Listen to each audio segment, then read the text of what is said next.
Good morning. So I have with me the legendary Canon 6D, the Mark I. This camera came out about 11 years ago. 2014 was when it was released. And I just wanted to bring it out today and prove that you do not need the latest and greatest cameras if you want to do some good photography. As you can see, it's fall time. The leaves are very bright orange and yellow, and we're gonna go take some photos with this guy, see if it turns out good. I think it will.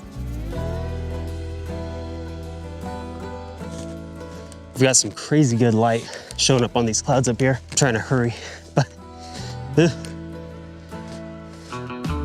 all right, so I don't like rushing, but I'm doing a lot of rushing this morning. So I've got this cool row of trees right here, a couple of these little bushes that kind of create somewhat of an intersection point in the frame, I think. And we've got these nice little sunrise lit clouds. So I'm gonna try to get this shot before the sun comes up over the ridge here and hits these trees, because I like how it's a little bit more muted right now. And again, I'm on the Canon 6D, and then I have a Canon EF 28-135 lens on here. It's kind of an older lens. I believe it's from 1997, so it's not like the sharpest. For what it is, it's pretty sharp. I actually used this camera and lens combo for about the first year that I was doing photography. So this is my very, very first camera, and it is slow.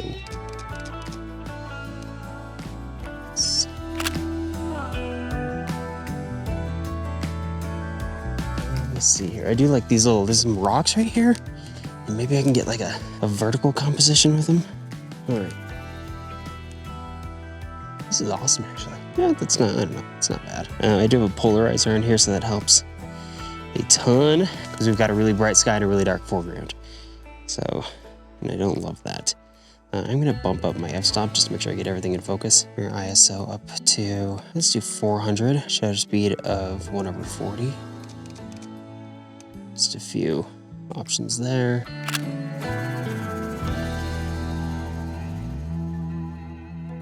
I don't know. I like this tree behind me. I'm gonna shoot that. Okay, so I have this one little aspen tree right here, and then I've got this little rock right here. So I'm putting the rock at the bottom right-hand corner of my frame. And then that aspen right here is going up just the left-hand side of that frame. So it's pretty well balanced. This is a great case of using the rule of thirds, actually. So yeah, let me take this photo real quick. And then I have a polarizer on here, and I do like the look it's giving me. So it's helping those yellows to kind of pop, and it's also bringing down that bright sky behind it. So I'm at 1/40, so kind of a slower shutter speed, which is fine. We don't need anything super fast for this. It's not windy. So 1/40 should work just fine. Let's see here. Yeah, it's not bad. I'm gonna move a little bit, kind of close in my composition just a little bit. Maybe a little faster on that shutter speed here. So the wind has picked up a little bit, which is always a shame when that happens in the morning. It's funny using this camera versus using the R6 Mark II. This is like, it's like driving a, old Ford Taurus or something versus like a Tesla. It's so funny. There's only 10 years of new tech advancement on this thing as well. That's part of what makes it so crazy.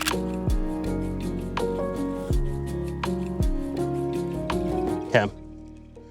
We're starting to get light on these trees here. So I'm gonna head further up this way, just to try to get a little bit of a clearer view of them for when the sun hits them. Yeah, we're gonna do that. It's crazy how quickly fall hit. It's just barely October 1st, and most of the aspens here are pretty much dead. I've never seen fall come and go so fast.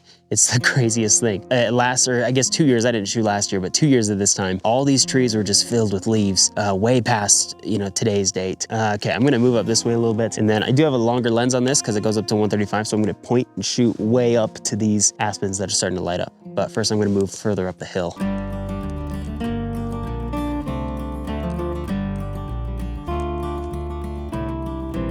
There's some beautiful light up there. Oh, that's awesome, man. Dude, get out of here. Okay, so we just have this strip of light that's kind of just kissing the top of that mountain there, and it looks so good. Okay, so I've got shutter speed of 1/160 with an aperture of 6.3, ISO 400, paired with the polarizer on the top here.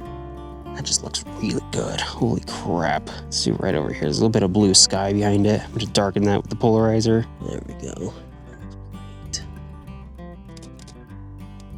That looks so good, man. I love this. I love this time of year so much. It's just awesome. And I'm just sniping a whole bunch of different compositions here with this telephoto lens. I love telephoto landscape photography. It's just the absolute best.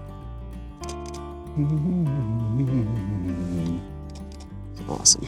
Just awesome. Gosh, part of me doesn't even remember how to use this camera properly. It's been a while. I'm gonna do a vertical composition just to see if I can get anything that's unique here, and I probably can actually. I'm mainly looking more for the compositions where you can see a lot of the aspen bark, just because that gives just kind of a really good visual line and visual flow on the image. We're gonna do this actually. There we go. Get a little bit of the ground in there. Oh, that looks wonderful. We're gonna do just like a mass slideshow after this little part here, because this is awesome. Okay, cue the slideshow.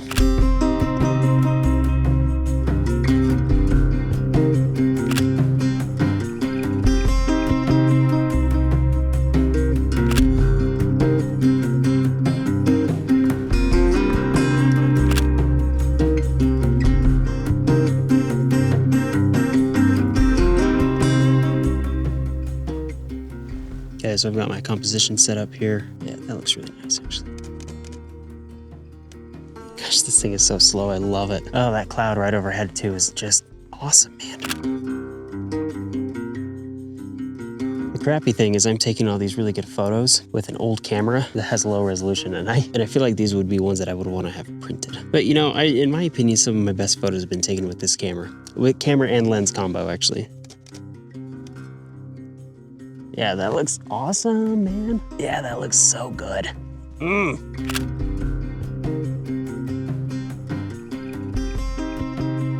It's just like, it's almost 360 views here. It's just, I can stand in one spot and I can just turn and shoot almost whatever I want. It's kind of honestly, that's like lazy man's photography, and I kind of love it, actually. Okay, so while I'm taking a few more of these photos, I just kind of want to talk about why I wanted to come out and do a video with this camera specifically, because I don't really use it. It just sits on my shelf because I have better things. But the reason I want to make a quick video about it is I work, or have been working, at a local camera store, and there are a lot of people that come in and they're like, do I need to spend, you know, $1,000, $1,500, $2,000 on a good camera? And my answer to that is no. You can absolutely get away with using a camera like this, the Canon 6D. These things typically run for, I think when I bought mine 5 years ago, it was, I don't know, $600. And it's dropped now to about $450 to $500, depending on where you're finding them at. So you're getting great image quality with a very affordable camera. There's really no need, if you don't need to have, you know, the most expensive thing. Like, I need to have the R6 Mark II because I do like professional commercial work with it. If you're just like a hobbyist,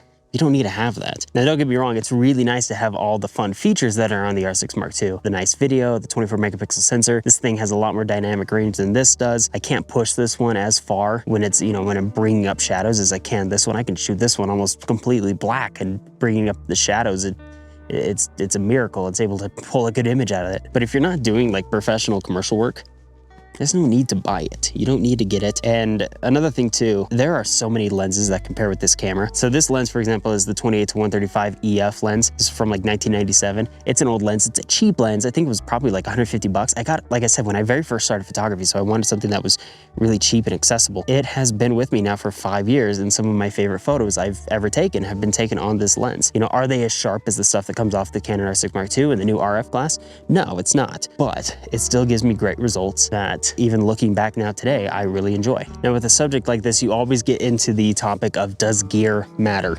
And I kind of hate the question because it's extremely nuanced. People on the internet do not treat it as nuanced as it is. A lot of people say, no, gear does not matter. You can shoot with whatever you want. And that is true. You can get good photos with basically any camera. I have a little $200 35mm film camera in my bag right now, and I've gotten some photos that I really love off of it. And, you know, this is a good example of that as well. So in a lot of cases, no, gear does not matter. But there are cases where gear does matter. If I want to do, you know, good high quality video with good dynamic range, this camera's not going to do it for me. In that case, gear does matter. Now, say too, for instance, that I wanted to take photos where I needed to print really big, or I just needed really, really good resolution. This camera's not going to cut it. This thing is 24 megapixels, which is great most of the time. But honestly, there's times where I'm shooting landscape photography with the Canon R6 Mark II, which again has 24 megapixels. There's times that I wish I could get a little bit more detail. You know, whenever I've done commercial work in the past, a lot of times companies require you or want you to be using, you know, something that's a 45 megapixel camera or higher. And that's for a reason. A lot of times they're printing big on packages, or they need to be able to use those images for different, you know, crop ratios for, you know, web design and things like that. You know, they need a long strip of something, or, you know, they need like the whole image. There's so many different use cases for having a high megapixel,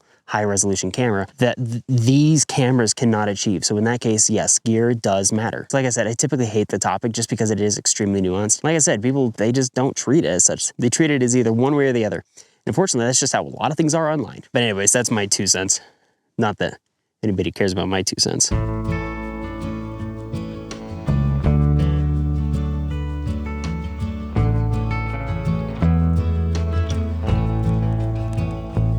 Okay, well, I'm going to sign off right here, but it's always fun coming out and shooting with this thing. I really enjoy this camera, even though it's really old. And part of that is, you know, due to it being my first camera. It's kind of the camera that I learned photography on. And so I love it. It's got a special little place in my heart.